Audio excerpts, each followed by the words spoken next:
आपको पता है चैंपियन कौन बनता है?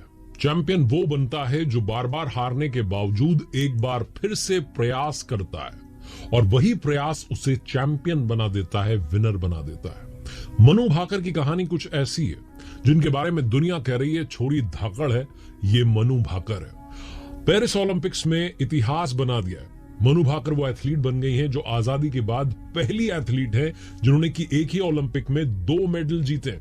28 जुलाई को एक मेडल जीता और 30 जुलाई को एक और मेडल जीता। पहले इंडिविजुअली ब्रॉन्ज अपने नाम किया और फिर सरबजोत सिंह के साथ जो जोड़ी है, इस जोड़ी ने 10 metre air pistol mixed event में कमाल कर दिया, ब्रॉन्ज मेडल जीत लिया। एक बार फिर से ब्रॉन्ज जीत करके 2 मेडल जीतने का एक अनोखा रिकॉर्ड जो है वो बनाया है मनु भाकर ने। आज पर मनु भाकर ने पिस्टल छोड़ देने का, शूटिंग छोड़ देने का डिसीजन लिया था, लेकिन श्रीमद् भगवत गीता को पढ़ा और अंदर से प्रेरणा मिली कि लाइफ में कमाल कर दिखाना है, इतनी जल्दी हार नहीं माननी है। वो कौन सी बातें हैं जो हम मनु भाकर की जीवन यात्रा से सीख सकते हैं? सबसे पहली लर्निंग है कि अपने पैशन को पूरे डेडिकेशन से अपनाना शुरू कीजिए। भारत का जो हरियाणा राज्य है जहां पर इनका जन्म हुआ, झज्जर में, ये मुक्केबाजी के लिए, पहलवानी के लिए बड़ा मशहूर है। यहाँ से बड़े बॉक्सर निकले हैं, बड़े पहलवान निकले हैं और यहाँ की मिट्टी से जो एथलीट्स निकले हैं उन्होंने पूरी दुनिया में भारत का तिरंगा लहराया। ये जो कहानी शूटिंग गर्ल मनु भाकर की है, इनकी कहानी कुछ ऐसी कि इन्होंने हर तरीके के खेल में जो पार्टिसिपेट किया। स्कूल के दिनों में टेनिस खेला करती थी, स्केटिंग में पार्टिसिपेट करती थी, बॉक्सिंग तक में इन्होंने पार्टिसिपेट किया, मार्शल आर्ट में इन्होंने पार्टिसिपेट किया, लेकिन फाइनली इन्होंने गोल बनाया शूटिंग को और शूटर बनकर के इन्होंने कमाल कर दिया। मनु भाकर का एकमात्र लक्ष्य था कि मुझे शूटिंग में आगे जाना है और ओलंपिक्स में मेडल जीत करके दिखाना है। 2 मेडल जीत करके एक कमाल का रिकॉर्ड जो है मनु भाकर ने बनाया, लेकिन उसके पीछे का रीजन सिर्फ ये है कि जो उनका गोल था, जो उनका पैशन था, उसको पूरी लगन के साथ उन्होंने फॉलो किया। दूसरी लर्निंग जो कि मनु भाकर की लाइफ जर्नी से मिलती है, पॉजिटिव अप्रोच बना करके रखिए। अगर आपके पास में पॉजिटिव अप्रोच है, सेल्फ कॉन्फिडेंस है, तो आप जीवन में सारे कमाल कर सकते हैं। टोक्यो ओलंपिक्स में जो इनका डेब्यू था बहुत ही निराशाजनक था।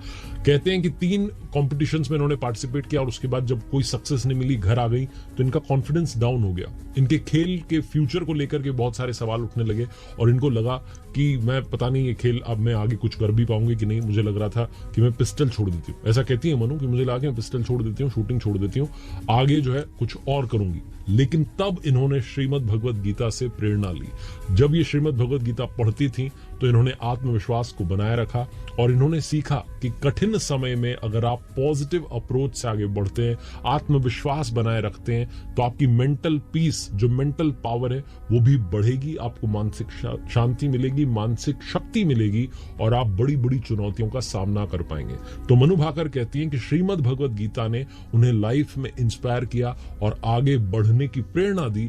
आपको याद होगा कि जो महाभारत का युद्ध था वो कुरुक्षेत्र में लड़ा गया था और कुरुक्षेत्र भी हरियाणा का ही हिस्सा है। हरियाणा में ही पली बड़ी हैं मनु भाकर। उन्होंने श्रीमद् भगवत गीता से प्रेरणा ली और कमाल कर दिखाया कुछ ऐसा कि दुनिया करना चाहे आज उनके जैसा। तीसरी बात जो मैंने सीखी है मनु भाकर से वो ये कि लाइफ में आपको 100% तो देना पड़ेगा। 100% जब तक आप कंट्रीब्यूट नहीं करेंगे, आपको 100% सक्सेस नहीं मिल सकती। उनकी जो मम्मा है सुमेधा भाकर जी, वो कहती है माता जी की वो बेटी को डॉक्टर बनाने का सपना देख रही थी, लेकिन छोटी सी उम्र में मनु ने शूटिंग का रास्ता चुना और वो किराए की पिस्टल लेकर के अपना पहला टूर्नामेंट खेलने के लिए गई। तो आप सोचिए कि जो किराए की पहली पिस्टल लेकर के टूर्नामेंट खेलने के लिए जाती हैं, वो कितने 100% अप्रोच के साथ आगे बढ़ी होंगी कि उन्होंने पेरिस ओलंपिक्स तक का रास्ता तय किया और सिर्फ रास्ता ही नहीं बल्कि वहां पर सक्सेस हासिल किए। पहली एथलीट बनी है जिन्होंने कि 2 मेडल जीते हैं। आपको याद होगा 2020 का टोक्यो ओलंपिक्स, जब मनु जो है मेडल नहीं जीत पाई थी और लोग जो थे उनके कोच पर भी सवाल उठा रहे थे, जो राणा साहब हैं, उनके कोचिंग मेथड पर सवाल उठा रहे थे। और उसके बाद में कहते हैं कि मनु के बीच में और कोच साहब के बीच में मनमुटाव बढ़ गया। राणा जी ने भी खुद को जो है मनु से अलग कर दिया और 3 साल के दौरान मनु जो है मेंटली थोड़ा सा परेशान हो चुकी थी, टूट चुकी थी। वो खेल को छोड़ने के बारे में सोच रही थी, लेकिन 3 साल बाद श्रीमद् भगवत गीता में जो उन्होंने पढ़ा, उसके बाद उनको हौसला आया, इंस्पिरेशन मिली। कोच साहब को, पुराने कोच साहब को कॉल किया और जसपाल साहब भी सब कुछ भूल करके मनु के साथ में मेहनत करने में लग गए। जसपाल साहब जो है, इनकी आलोचना इसलिए होती है कि इनका एक अजीबोगरीब मेथड है। ये हर खेल से पहले अपने जो इनके शूटर हैं उनको टारगेट देते हैं, अपने प्लेयर्स को टारगेट देते हैं और उस टारगेट से जो प्लेयर है वो जितने पॉइंट्स दूर रह जाता है उसको उसकी 100 गुना रकम जो है डोनेट करनी पड़ती है कोच साहब को। अब आप सोचो कि यही कोचिंग मेथड जिस पर सवाल उठ रहे थे, इसी कोचिंग मेथड को अब जो है दुनिया तारीफ कर रही है। तो दुनिया तो जो है ताने देती रहेगी, आपको अपना कमाल करना है ताकि दुनिया उन तानों को तालियों में बदल दे। चौथी बात जो कि मनु भाकर की कहानी हमें सिखाती है कि लाइफ में निडर बनिए, बहादुर बनिए। एक बड़ा इंटरेस्टिंग किस्सा है, जब मनु का जन्म हुआ तो 2-3 घंटे बाद ही माताजी को जो है, इनकी मम्मी को एक एग्जाम देने के लिए जाना था, टेट का, टीचर्स एलिजिबिलिटी टेस्ट। और वो एग्जाम देने के लिए गई। उसके 3-4 घंटे बाद जब वापस आई तो रिश्तेदारों ने बताया कि आपकी बच्ची 1 मिनट के लिए भी नहीं रोई, बहुत बहादुर बच्ची है। और तभी इन्होंने नामकरण कर दिया। झांसी की रानी का जो नाम बचपन में था मनु, वही नाम अपनी बच्ची का रख दिया मनु। और इसीलिए मनु जो है बचपन से ही बहादुर बन गई और जीवन में बहादुरी के साथ आगे बढ़ती चली गई। बीच में हौसला जरूर टूटा जब टोक्यो ओलंपिक्स में उनकी पिस्टल ने काम करना बंद कर दिया था। वो कुछ कर नहीं पाई थी, मेडल नहीं जीत पाई थी, खाली हाथ वापस आई थी। लेकिन हौसला टूटने के बाद भी बाउंस बैक किया।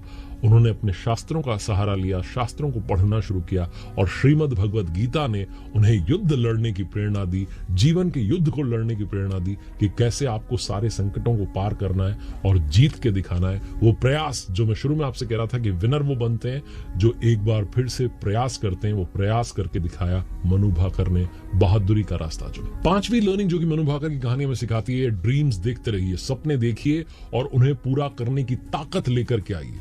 काफी लोग कहते हैं कि मैंने सपना तो देख लिया लेकिन ताकत कहां से आएगी? वो शक्ति, वो ताकत आपके अंदर है। कई बार हम खुद अपने आप को कम आंकना शुरू कर देते हैं। मनु जो है पहले छोटे लेवल की जो कॉम्पिटिशन्स हैं उनमें पार्टिसिपेट करती थी और उसके बाद वो इंटरनेशनल लेवल पर अपनी यात्रा करने लगी। उन्होंने जो छोटे छोटे सपने देखे थे उनको बड़ा बनाया और उनको साकार किया। अगर आप ड्रीम्स को सीरियसली लें तो उन्हें पूरा करने के लिए आप सच में मेहनत करें तो आपको सक्सेस जरूर मिलेगी। 2017 में मनु भाकर ने केरला में नेशनल चैंपियनशिप में 9 गोल्ड मेडल जीत करके एक नया रिकॉर्ड बनाया था। और उसी साल जो एशियन जूनियर चैंपियनशिप थी उसमें भी उन्होंने सिल्वर अपने नाम किया था। मैक्सिको में जो 2018 में international sports shooting world cup हुआ था उसमें भी 10 मीटर एयर पिस्टल फाइनल में वो पहुंची थी और 2 बार के जो चैंपियन थे उनको उन्होंने हराया था। वर्ल्ड कप में गोल्ड मेडल जीतने वाली वो सबसे कम उम्र की इंडियन बन गई थी और उसके बाद उन्होंने जो है लगातार जो है रास्ते वो सक्सेस की चुनती चली गई, उनको पाती चली गई। बस 2020 का जो टोक्यो ओलंपिक्स था वो उनके लिए सही नहीं रहा, वहां से उनका हौसला टूटा था। लेकिन फिर से उन्होंने बाउंस बैक किया और कमाल करके दिखाया। पेरिस ओलंपिक्स में पहली एथलीट, पहली खिलाड़ी आजादी के बाद जो एक ही ओलंपिक्स में 2 मेडल अपने नाम कर चुकी है। मनु भाकर की कहानी बहुत कुछ सिखाती है, सीख लीजिए और आगे बढ़ना शुरू कर दीजिए। कर दिखाओ।